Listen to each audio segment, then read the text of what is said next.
और ही चाहिए। राजीव, बस मेहनत करना काफी नहीं है, जो भी करो अच्छा करो। पापा की वो भारी आवाज आज भी मेरे दिमाग की नसों में हथौड़े की तरह बजती है। मेरी मुट्ठियां अपने आप कस गईं और नाखून हथेलियों में चुभने लगे। जब भी मौका मिलता वो मुझे यही बात दोहराते थे। उनका बस एक ही उसूल था कि अच्छा करना है, सिर्फ मेहनत करना काफी नहीं। मैं उनकी बातें एक कान से सुनकर दूसरे से निकाल देता था। टीनेज की उस बगावत में तो मैं इस बात पर उनसे बहस भी कर लेता था। शायद मुझे लगता था कि रिजल्ट से ज्यादा जरूरी सिर्फ मेहनत करना है। आज भी मुझे सही जवाब नहीं पता, लेकिन 25 का होने के बाद मुझे एक बात समझ आ गई है, और ये कड़वा सच किसी जहर की तरह था जिसे निगलना मेरे लिए बिल्कुल भी आसान नहीं था।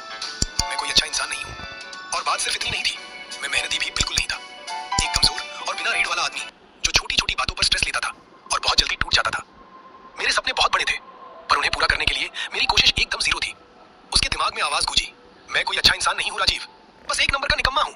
बड़े बड़े सपने देखता हूँ पर करता कुछ नहीं। सच में बेटा तू ना हो पाएगा। एक वक्त ऐसा आया जब मुझे इस सच का सामना करना ही पड़ा। मैंने खुद को बदलने की बहुत कोशिश की, लेकिन कुछ नहीं बदला। सच कहूँ तो मैं उन लोगों में से था जो कोशिश करने की जहमत तक नहीं उठाते, और फिर मुझे समझाने या बदलने वाला कोई बचा भी नहीं था। मुझे अपनी माँ की कोई याद नहीं है, वो इंसान जो मुझे हमेशा जिंदगी में जीतने का पाठ पढ़ाता था। वो खुद कैंसर के सामने अपनी जिंदगी की बाजी हार गया था। जब पापा गए उस वक्त मैं सिर्फ 19 साल का था। मैंने एक लंबी और ठंडी सांस छोड़ी। नहीं, अगर वो होते तब भी शायद कुछ नहीं बदलता। मुझे पूरा यकीन था कि आखिर में आपको बदलने वाला सिर्फ आप खुद हो सकते हैं, और मैं उन लोगों में से हूँ जो कभी नहीं बदल सकते। आखिर में इसका कोई हल नहीं था, और मैं कभी बदलने वाला नहीं था। मुझे हमेशा से ऐसा ही लगता था, लेकिन फिर मेरी जिंदगी, जिसके बारे में मुझे यकीन था कि वो कभी नहीं बदलेगी, एक ही पल में पूरी तरह उलट पुलट हो गई। पापा, हम मुंबई के एक बड़े हॉस्पिटल के प्रेयर हॉल में था, लेकिन मैं पहुंच के जब जीवन कर पाएंगे। मुझे तुम्हें कोई हर पल बचाता, सिर्फ नहीं पड़े आया और ऐसा कुछ न लेता, सिर्फ नहीं पड़े या मुझे मेरा दुबी मुझाता। पापा में हम मुंबई के एक बड़े हॉस्पिटल के प्रेयर हॉल में, लेकिन पापा में वो बड़े हॉस्पिटल का बाद मैं जो मिल जाएगा। हम मुंबई के लिए मैंने जिंदगी पर एक बात करने की लगा था। मुझे पापा मेरे काम करता और मुझे पूरी बड़प मिलता था। पापा है मुझे पहले पर देख रही के लिए गई, सिर्फ नहीं बढ़ी गई, एक पल था। हम मुंबई के एक बड़े हॉस्पिटल के प्रेयर हॉल में, लेकिन फिर मैं बड़ा भर करता है। मैं वही मुझे कभी बचाता है, कोई सच भी बढ़ा देता, और मुझे बड़ा भरता था। जब बनते हैं मैं जदल में पत्र था, कोई पहुंच करना है कीजिए। हम एक बार किसी वही बताना चाहता था और तई वजह से बड़ा भरता था। अगर मुझे तमाम नहीं करते हैं, सिर्फ नहीं बढ़े गई। मुझे तमाम में एक बड़े हस्तन से वो प्रमाण करता था। आखिर में इसका कोई हल तक होते था। हम मुंबई की एक बड़े हॉस्पिटल के प्रेयर हॉल में था, और मुझे पहले सिर्फ मिल नहीं, हम मुंबई की बड़ा भर के करता है, लेकिन पापा मैं सिर्फ उन बड़ा भर देता था। हम मुंबई की बड़ा भर देखने के लिए बड़ा बढ़ता था और सिर्फ मिलता की बचाता। मुझे बताया, फिर मुझे पापा की पड़ता था। मैं और मेरे सारे रिश्तेदार एक बड़ी सी मेज के आसपास बैठे थे। इसमें मेरे करीबी परिवार से लेकर वो दूर के चचेरे भाई बहन भी शामिल थे, जिन्हें मैं मुश्किल से ही जानता था। अगर मैं ठीक से सोचूं तो उनमें से किसी को देखे हुए मुझे बरसों गुजर गए थे। सच कहूं तो मेरा यहाँ आना ही बहुत मुश्किल था। मैं यहाँ बिल्कुल नहीं आना चाहता था, और इसकी दो बड़ी वजहें थी। पहली बात तो ये कि ये अंतिम संस्कार मेरे मामा का था। मैं उन्हें ठीक से जानता भी नहीं था। बचपन में शायद कुछ बार उनसे मिला था। उनके बारे में जो धुंधली सी याद मेरे दिमाग में थी, वो कोई बहुत अच्छी नहीं थी। वो हमेशा नशे में धुत रहते थे, और उनकी जुबान बहुत गंदी थी। बस इतना ही था। तो जाहिर सी बात है मेरा यहाँ आने का कोई मन नहीं था। लेकिन फिर भी ये एक बहुत बेकार बहाना है। आप हर फ्यूनरल में सिर्फ उनके लिए थोड़े ही जाते हैं जिन्हें आप पसंद करते थे। मेरे ना आने की असली वजह मेरी अपनी हालत थी। इस साल मैं 25 का हो रहा हूँ। जेब पूरी तरह कंगाल है। पार्ट टाइम काम करता हूँ और कोई प्रॉपर जॉब नहीं है मेरे पास। अगर मैं अपनी सारी प्रॉब्लम्स गिनाने बैठूं तो शायद पूरी रात निकल जाएगी। लेकिन छोटी सी बात यह है कि इतनी गंदी हालत में किसी भी इंसान का सामना करना मेरे लिए कोई खुशी की बात नहीं थी। इन सबके बीच बस एक ही अच्छी बात थी कि मेरे रिश्तेदारों को मेरी कोई परवाह नहीं थी। पापा के जाने के बाद उनसे मेरा सारा कॉन्टैक्ट टूट गया था, इसलिए ये बात सेफ थी कि उन्हें मेरी इस फटीचर हालत के बारे में कुछ पता नहीं था। जब मैं अचानक अनाथ हुआ था तब भी किसी ने आगे बढ़कर मेरी मदद नहीं की थी। मैंने अपने कंधे उचकाए। मैं अपने मन में कोई करवाहट नहीं रख रहा था। जब पापा गए थे तब मैं एडल्ट हो चुका था, फिर भी मुझे थोड़ा अजीब लग रहा था। जिन लोगों ने इतने सालों में मुझे एक बार भी फोन नहीं किया, उन्होंने इस फ्यूनरल में मुझे बुलाने की तकलीफ क्यों उठाई? शायद परिवार तो परिवार ही होता है। वो मन ही मन कड़वाहट से मुस्कुराया। क्या मजाक है यार, कहने को ये सब मेरा परिवार है, पर सच तो ये है कि सड़क पर चलते अजनबी भी इनसे ज्यादा अपने लगते हैं। वैसे मैं भी कोई अलग इंसान नहीं था। मेरा यहाँ आने का रीजन भी कोई बहुत महान नहीं था। पापा एक और बात बहुत अक्सर कहते थे, राजीव, किसी से कितनी भी नफरत हो पर कभी रिश्तेदार का फ्यूनरल मत छोड़ना। तुम शादी छोड़ सकते हो, लेकिन फ्यूनरल में जरूर जाना। उनके साथ रोना बहुत जरूरी है, क्योंकि इंसान होने का मतलब यही होता है। मैंने एक लंबी और भारी सांस छोड़ी। सिर्फ उनकी इसी बात की वजह से ही मैं यहाँ आया था। लेकिन 25 साल का होने के बाद भी मुझे सच में नहीं पता कि वो सही थे या नहीं। मैं पापा की हर बात पर खरा नहीं उतर पाया। जब किसी के जाने का दुखी नहीं है तो आंखों में झूठ मूठ का रोना कैसे आ सकता है? मेरे सामने बैठे रिश्तेदार भी मामा की मौत से कोई बहुत टूटे हुए नहीं लग रहे थे। मुझे लगा कि मेरा बस यहाँ आ जाना ही काफी था। मुझे डर था ऐसा होगा जिस तरह से जी रहे थे। हार्ट अटैक, सीरियसली यही होता है जब हर वक्त नशे में धुत रहो। पथेटिक है। मेरे रिश्तेदार आपस में बातें कर रहे थे और उनके चेहरे नफरत से सिकुड़े हुए थे, जैसे उन्होंने किसी गंदी चीज को देख लिया हो। मैंने कुछ नहीं कहा, बस चुपचाप अपनी जगह पर बैठा रहा। तो मामा ने अपनी जिंदगी बहुत तेजी से जी और हार्ट अटैक से चले गए। ऐसा लगता है कि वो आखिर तक बहुत ज्यादा शराब पीते रहे। जब मैं ऐसे ही सूखे और अलग थलग ख्यालों में खोया हुआ था, तभी अचानक मुझे कुछ ऐसा सुनाई दिया जिसने मेरे कान खड़े कर दिए। पता नहीं उसने कैसे तक याद नहीं आ रहा, कुछ कलर जैसा था ना? अरे परी, परी वर्मा है ना? हाँ वही। सुना है उसी ने प्रमोद की बॉडी ढूंढी थी सुबह सुबह। सोचो, इतनी छोटी बच्ची ने अपने पापा को ऐसे देखा। गिरीश बोल रहा था उसे अभी पता भी नहीं कि पापा नहीं रहे। सच में? तो फिर किसी को पता कैसे चला? मेरी आंखें चौड़ी हो गई, मेरी सांस एक पल के लिए अटक गई। ये तो बिल्कुल ही अलग पंगा था। तो मामा की एक बेटी भी थी। मुझे पता नहीं था कि वो कितने साल की है, लेकिन उनकी बातों से वो बहुत छोटी लग रही थी। वो बिल्कुल उसी सिचुएशन में थी जिसमें मैं था, लेकिन उसकी हालत मुझसे भी ज्यादा बुरी थी। कम से कम जब पापा गए तब मैं समझदार था, लेकिन ये छोटी बच्ची परी अभी तो बिल्कुल बच्ची ही थी। मेरी क्यूरियोसिटी मुझ पर हावी हो गई। एक्सक्यूज मी, मैंने अपनी आवाज को धीमा रखते हुए पूछा, वो कितने साल की है? मेरी ये बात सुनते ही टेबल पर बैठे हर इंसान की नजर मेरी तरफ घूम गई। इतनी सारी आंखें एक साथ मुझ पर टिक गईं कि मुझे सांस लेना मुश्किल लगने लगा। मैंने धूप निकलने की कोशिश की, लेकिन गले से कोई आवाज नहीं निकली। बस एक सूखी घूंट मेरे हल में अटक कर रह गई। शुक्र है कि एक रिश्तेदार ने जवाब दे दिया। शायद वो मौसी थी। अपना सगा भाई चला गया था, फिर भी उनका चेहरा एकदम पत्थर की तरह ठंडा था। इस साल 5 की हुई है ना? 5 साल। मैंने अपने हाथों को मेज के नीचे कसकर बांध लिया। वो सच में बहुत छोटी थी। मैंने जितना सोचा था उससे भी कहीं ज्यादा छोटी। मुझे बच्चों के बारे में ज्यादा पता नहीं है, लेकिन 5 साल की उम्र सच में बहुत छोटी होती है। उसकी उम्र सुनते ही मेरे दिमाग में एक और सवाल आ गया, तो अब उसका क्या होगा? ये बोलते ही मुझे एहसास हो गया कि मैंने बहुत बड़ी गलती कर दी है। कमरे का माहौल एक ही पल में बर्फ जैसा ठंडा हो गया। कमरे में ऐसा भारी सन्नाटा छा गया कि मुझे अपनी ही सांसें सुनाई देने लगी। मैं जिंदगी में बहुत सी चीजों में अच्छा नहीं हूँ, लेकिन इन 25 सालों में मैंने एक चीज बहुत अच्छे से सीखी है, और वो है कमरे का मूड पड़ना। उनके चेहरे देखकर ये बात बिल्कुल साफ थी कि मेरे एक सवाल ने वहां बैठे हर एक रिश्तेदार को बहुत अनकंफर्टेबल कर दिया था। साफ मतलब था कि किसी को भी वो बच्ची नहीं चाहिए थी, ठीक वैसे ही जैसे 6 साल पहले कोई भी मुझे नहीं चाहता था। मेरी मुट्ठियां कस गईं। वो भारी सन्नाटा आखिरकार किसी ने तोड़ा, लेकिन उसकी बात सुनकर मेरे पैरों तले से जमीन ही खिसक गई। वो जोर से हंसा। अभी डिसाइड नहीं किया? अरे राजीव, तुम ही रख लो थोड़े दिन। मैं पूरी तरह से चौंक कर उसे बस घूरता रह गया। क्या? मुझे नहीं पता कि वो मजाक कर रहा था या सीरियस था, लेकिन दोनों ही हाल में ये एक बहुत बड़ा पागलपन था। उसका दिमाग चीख उठा। पागल है क्या ये आदमी? मैं बच्चा पालूं? खुद के खाने का ठिकाना नहीं है, और वो भी एक ऐसी बच्ची जो मेरी है ही नहीं। भाई, अगर ये मजाक नहीं कर रहा है तो मेरी पक्की लग गई। अगर ये कोई मजाक भी था तो मैं इसे हंसकर टाल नहीं सकता था। मेरे जवाब देने से पहले ही मेरे बगल में बैठी किसी औरत ने उन्हें झड़क दिया। सीरियस हो तुम? पता है राजीव कितने साल का है? नहीं, मेरा मतलब है, एक मामा ने कहा और टेबल पर नजरें चुराने लगे। बस एक सजेशन था, और ऑनेस्टली सेंस बनता है। राजीव 25 का है, ग्रोन अप है। नाम क्या था उसका? परी। एज गैप हमारे मुकाबले कम है। मैं बस कह रहा था, साथ रहकर देख ले, फॉरएवर नहीं। फिर भी और कॉमन भी है दोनों में ना। राजीव ने भी पेरेंट खोया है और मैनेज कर लिया। जो खुद से गुजरा है वो बच्ची के लिए सहारा बन सकता है, और हम सब फाइनेंशियली हेल्प कर देंगे, चाइल्ड सपोर्ट वगैरह। वो आदमी जैसे जैसे बोलता गया उसका कॉन्फिडेंस बढ़ता गया। उसने अपनी बकवास का एक पूरा पहाड़ खड़ा कर दिया। ये बात समझने के लिए किसी को जीनियस होने की जरूरत नहीं थी कि इस आदमी के अंदर सोचने समझने वाली एक भी हड्डी नहीं थी। सबसे अजीब बात तो ये थी कि बाकी रिश्तेदार कुछ बोले नहीं, लेकिन चुपचाप सब उसकी तरफ ही थे। वो मौसी भी उसी की तरफ लग रही थी जिसने अभी उसे झड़का था। उनकी चोरी चोरी नजरें और आंखों का वो अजीब सा लुक देखकर मुझे सब समझ आ रहा था। सॉरी, मैंने साफ साफ मना कर दिया। मैं कोई बेवकूफ नहीं था।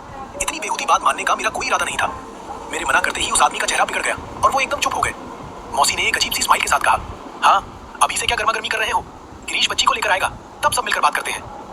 बच्ची यहाँ आ रही थी? ये बात तो मुझे बिल्कुल भी पता नहीं थी। उस वक्त मेरे दिमाग में बस एक ही ख्याल चल रहा था कि इससे पहले कि यहाँ कोई और पंगा हो, मुझे यहाँ से निकलना होगा। अच्छा, मैं चलता हूँ। मैंने सही वक्त देखा और अपनी कुर्सी से उठते हुए धीरे से बोला, अभी जा रहे हो? हाँ, कुछ काम है। सच तो ये था कि मुझे कोई काम नहीं था। ये बस यहाँ से भागने का मेरा एक बहाना था। मैंने कुर्सी पीछे धकेली और मुड़ने लगा।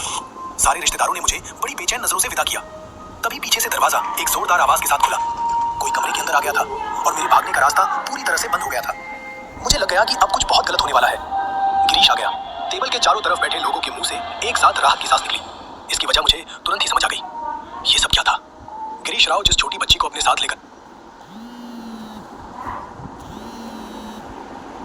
गया, टेबल के चारों तरफ बैठे लोगों के मुंह से एक साथ राहत की सांस निकली। इसकी वजह मुझे तुरंत ही समझ आ गई। ये सब क्या था? गिरीश राव जिस छोटी बच्ची को अपने साथ लेकर आया था, वो बहुत ही बुरी हालत में थी। मैं कोई बात बढ़ा चढ़ाकर नहीं बोल रहा हूँ। उसके बाल बुरी तरह उलझे हुए थे और चेहरे पर ऐसे गिरे थे जैसे किसी ने बरसों से उन्हें कंघी दागी हो। कपड़े इतने मैले और फटे हुए, लावारिस पुतला ज्यादा लग रही थी। वो इतनी झुकी हुई थी और उसका सिर इतना नीचे लटका हुआ था कि वो बहुत बीमार लग रही थी। मेरी सांस अटक गई। मुझे एक पल में ही समझ आ गया कि मामा कितने गंदे इंसान रहे होंगे। कोई अपनी ही बेटी को ऐसे कैसे पाल सकता है कि उसका ये हाल हो जाए? मैं पूरी तरह शॉक में था और अपनी कुर्सी पर ही जम गया। बाकी सारे रिश्तेदार भी एकदम चुप हो गए थे। शायद उन्हें भी ऐसी हालत की उम्मीद नहीं थी। गिरीश राव जो उस बच्ची को लाया था, उसने अपनी ठंडी और चुभने वाली आवाज में कहा, इतनी जल्दी में आए कि इसे साफ भी नहीं करवा पाया। यहाँ बैठ परी। उसके शब्द सुनने में बहुत हल्के लग रहे थे, लेकिन उसकी टोन बिल्कुल बेरुखी से भरी थी। उसने बच्ची को खींचकर एक कुर्सी पर बैठा दिया और उस कमरे की सारी कुर्सियों में से वो मेरी कुर्सी के ठीक बगल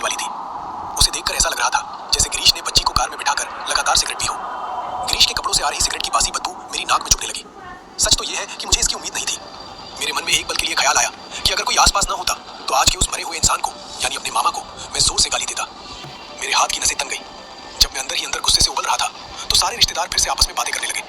उन्होंने उस छोटी बच्ची को पूरी तरह इग्नोर कर दिया जिसे उन्होंने अभी अभी बिठाया था।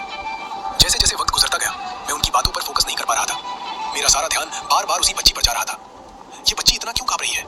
वो कुर्सी के किनारे पर सिमटी हुई थी और सूखे पत्तों की तरह कांप रही थी, जबकि वो कम से कम कुर्सी पर अपनी पीठ तो टिका सकती थी। क्या वो अपने पापा की मौत से इतनी ज्यादा दुखी थी?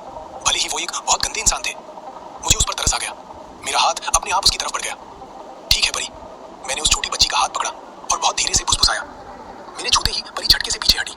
उसकी सांसें तेज हो गई और उसने अपना हाथ खींचने की कोशिश की, लेकिन थोड़ी ही देर में उसका वो कांपना धीरे धीरे कम होने लगा। मैं ये सब कर क्या रहा हूँ? बच्ची पर जा रहा था। ये बच्ची इतना क्यों कांप रही है? वो कुर्सी के किनारे पर सिमटी हुई थी और सूखे पत्तों की तरह कांप रही थी, जबकि वो कम से कम कुर्सी पर अपनी पीठ तो टिका सकती थी। क्या वो अपने पापा की मौत से इतनी ज्यादा दुखी थी? भले ही वो एक बहुत गंदे इंसान थे। मुझे उस पर तरस आ गया। मेरा हाथ अपने आप उसकी तरफ बढ़ गया।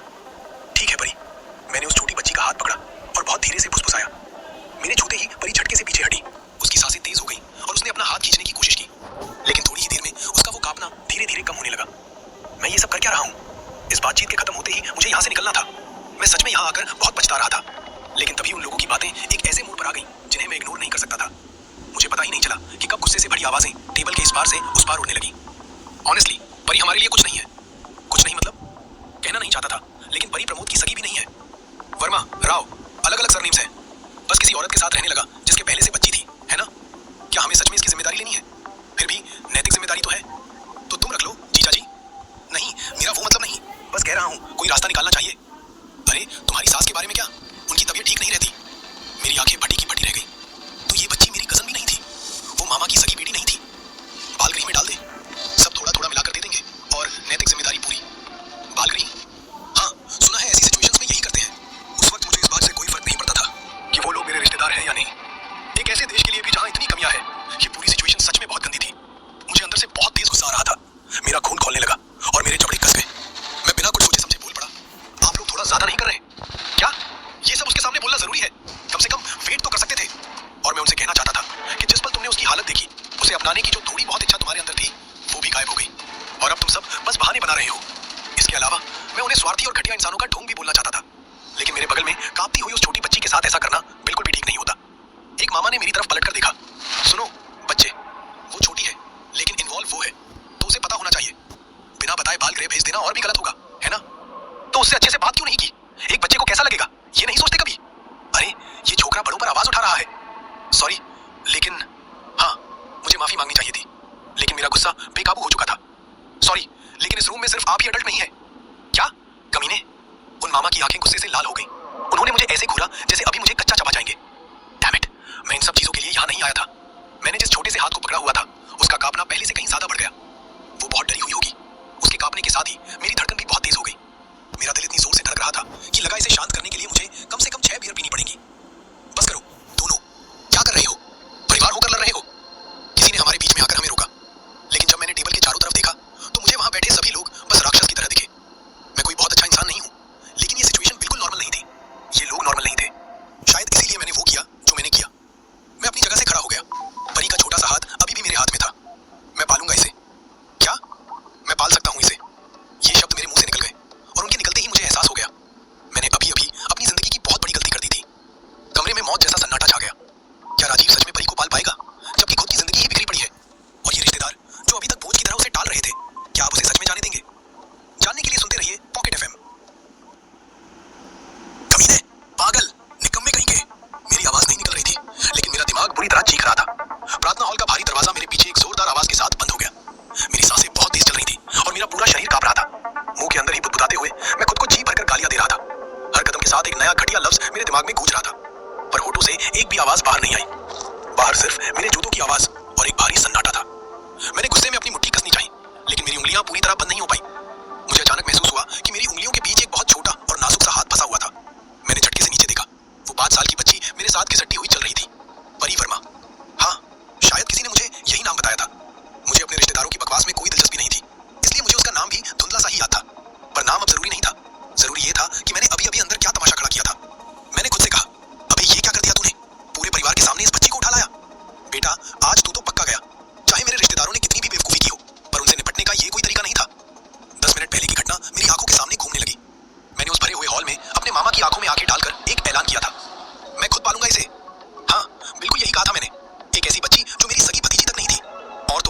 मैंने अपने मामा से बहस करते हुए ये भी कह दिया था, यहाँ सिर्फ आप ही अडल्ट नहीं है। उस वक्त तो ये डायलॉग किसी फिल्म के हीरो जैसा लगा था, पर अब मेरी हालत खराब हो रही थी। मेरे माथे पर पसीने की बूंदें चमकने लगी थी। न सिर्फ मैंने अपने सिर पर एक बच्ची पालने की जिम्मेदारी ले ली थी, बल्कि अपने रिश्तेदारों के साथ हर रिश्ता भी जलाकर राख कर दिया था। अगर थोड़ा दिमाग लगाता तो कम से कम उनसे कुछ पैसों की मदद ही मांग लेता, पर नहीं, मुझे तो हीरो बनना था। अब उन्हें कॉल करके पैसे मांगना बहुत शर्मनाक होगा। सच तो ये है कि अगर मेरे पास पैसे होते भी, तब भी मेरा कोई हक नहीं बनता था एक बच्चा पालने का। मैं एक ऐसा लूजर हूँ जो खुद के खाने का जुगाड़ ठीक से नहीं कर सकता। मैं ढंग से कमा भी नहीं पाता। मेरे अंदर से आवाज आई, भाई सच में क्या गजब कर दिया है तूने। खुद के ठिकाने का पता नहीं और अब एक पूरी जिंदगी तेरी जिम्मेदारी है। मेरी सांसें तेज हो गई। घबराहट के मारे मेरे मुंह से एक सूखी सी हंसी निकल गई। मैंने अपना सिर उठाया। प्रार्थना हॉल की इमारत सड़क के नीचे किसी खामोश प्रेत की तरह खड़ी दिख रही थी। वो सिर्फ एक इमारत नहीं थी, वो मेरी पुरानी आजाद जिंदगी का आखिरी दरवाजा था। अभी देर नहीं हुई थी, मैं अभी भी ये सब ठीक कर सकता था। मैंने खुद को समझाया कि मुझे चुपचाप वापस चले जाना चाहिए। मुझे लगा कि शायद मैं भावनाओं में बह गया था। बच्ची को उन्हें लौटा देना चाहिए और एक सिंपल सा सॉरी बोल देना चाहिए। अपनी ईगो को निकलने में ही भलाई थी, क्योंकि ईगो से बिल्स नहीं भरे जाते। अगर मैं उसे लौटा दूं तो मैं अपनी पुरानी और सेफ जिंदगी में आराम से वापस जा सकता था। लेकिन इस बच्ची का क्या? मेरे कदम वापस मुड़ने ही वाले थे कि तभी मेरी नजर उस छोटी सी परछाई पर पड़ी। अगर मैंने इसे वापस किया तो वो लोग इसे सीधा अनाथालय में फेंक देंगे। अनाथालय के नाम से ही एक सेहरन मेरी रीढ़ की हड्डी से नीचे उतर गई। मैं ये नहीं कह रहा कि अनाथालय बुरी जगह है, लेकिन अगर यही होना था तो मुझे पहले उसे लेकर बाहर नहीं आना चाहिए था। अगर मैं इतना बड़ा सीन करने के 10 मिनट बाद ही उसे वापस सौंप दूं तो वो क्या सोचेगी? जो दुख वो पहले से झेल रही है उसके ऊपर उसे ये दोहरा धोखा लगेगा। यानी पहले मेरा उसे साथ लाना और फिर उसे अनाथालय के हवाले कर देना। मुझ जैसा 19 साल का लड़का भी इस धोखे को बर्दाश्त नहीं कर पाता। ये तो बस 5 साल की थी और ये सब मेरी गलती होगी। मैंने धीरे से अपनी गर्दन घुमाई। वो सड़क किनारे बिल्कुल बुत बनकर खड़ी थी। उसके बिखरे बालों ने उसका चेहरा छुपा रखा था। वो उन पुराने कपड़ों में और भी ज्यादा छोटी लग रही थी। हमारे बीच एक भारी सन्नाटा था। तभी उस सन्नाटे को चीरती हुई एक आवाज आई, एक दबी हुई और कांपती हुई सिसकी। उसने अपने छोटे हाथों से अपना चेहरा ढक लिया था। गर्म आंसू उसकी ठुड्डी से फिसलकर सीधे ठंडे फुटपाथ पर गिर रहे थे। जैसे ही मैंने उन आंसुओं को देखा, मेरे भागने के सारे प्लान्स मिट्टी में मिल गए। मेरा दिमाग एकदम साफ हो गया। एक ऐसी क्लैरिटी जो मुझे जिंदगी में कभी महसूस नहीं हुई थी। मेरा दिल जोर जोर से धड़कने लगा और मेरे कदम वही जमीन पर जम गए। मुझे याद नहीं कि मैं बस स्टॉप तक कैसे पहुंचा। बस इतना याद है कि बस की खिड़की से बाहर भागते शहर को देखते हुए मैं एकदम चुप था। पूरे रास्ते मैंने परी से एक भी शब्द नहीं कहा। बस से उतरने के बाद ही मुझे अपनी बेवकूफी का एहसास हुआ। मेरा दिमाग मुझ पर चीख उठा, तूने उसे तसल्ली तक नहीं दी। कम से कम उससे बात तो कर ले गधे। वो बच्ची डरी हुई है। पूरी सिचुएशन का बोझ मेरे सीने पर किसी भारी पत्थर की तरह महसूस हो रहा था और मेरी सांसें भारी होने लगी थी। लेकिन अब मैं पीछे नहीं हट सकता था। जो भी हो, मुझे इस बच्ची की जिम्मेदारी लेनी होगी। पर सवाल ये था कि क्या मैं सच में ये कर पाऊंगा? मैं इतना पत्थर दिल नहीं हूं कि उसे अनाथालय में छोड़ दूं।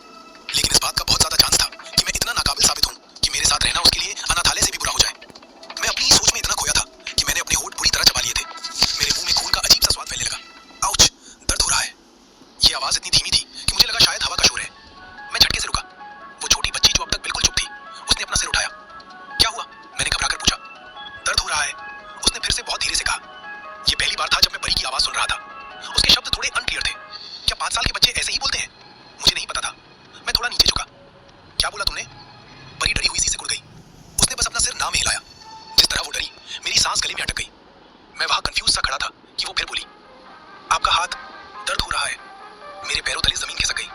मैंने उसका हाथ ऐसे झटके से छोड़ा जैसे किसी सुलगते हुए अंगारे को छू लिया हो। मैं अपने ख्यालों में इतना अंधा हो गया था कि पूरे रास्ते उस बच्ची की नाजुक उंगलियों को पूरी ताकत से दबाए हुए था। मुझे एहसास तक नहीं हुआ। क्या उसने यूं ही मुझे पूरे रास्ते तकलीफ देने दी?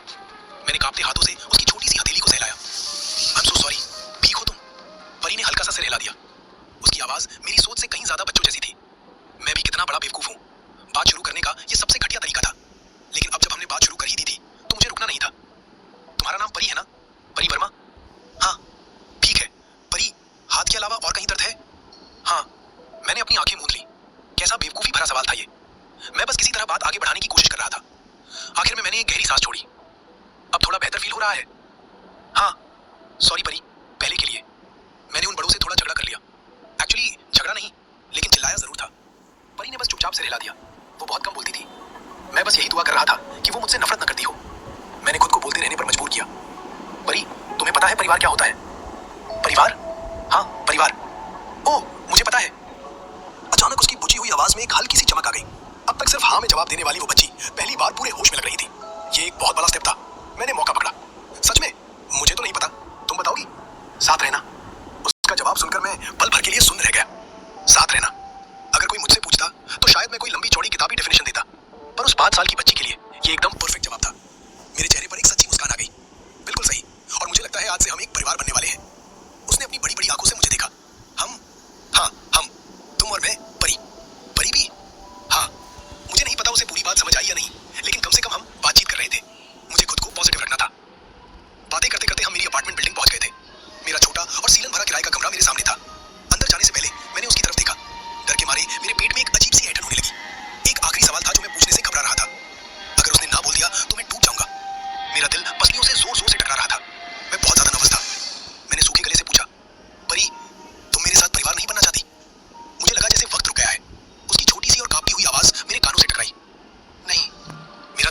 एकदम ब्लैंक हो गया। हाँ, उसने अपना चेहरा ऊपर उठाया। इस बार उसकी आवाज थोड़ी तेज थी। मतलब मुझे अच्छा लगता है। मेरी रुकी हुई सांस एक झटके से बाहर निकल आई। मैंने उसे देखा। उसकी वो हाँ अभी भी मेरे कानों में गूंज रही थी। क्या एक 19 साल का लड़का जो खुद को लूजर मानता है सच में इस बच्ची को पाल पाएगा? और परी जिसने अभी अभी हाँ बोला है, क्या उसे पता है कि उसकी जिंदगी अब किस दिशा में जाने वाली है? जानने के लिए सुनते रहिए पॉकेट एफएम। मुझे अच्छा नहीं लगता। परी की वो आवाज मेरे कानों में किसी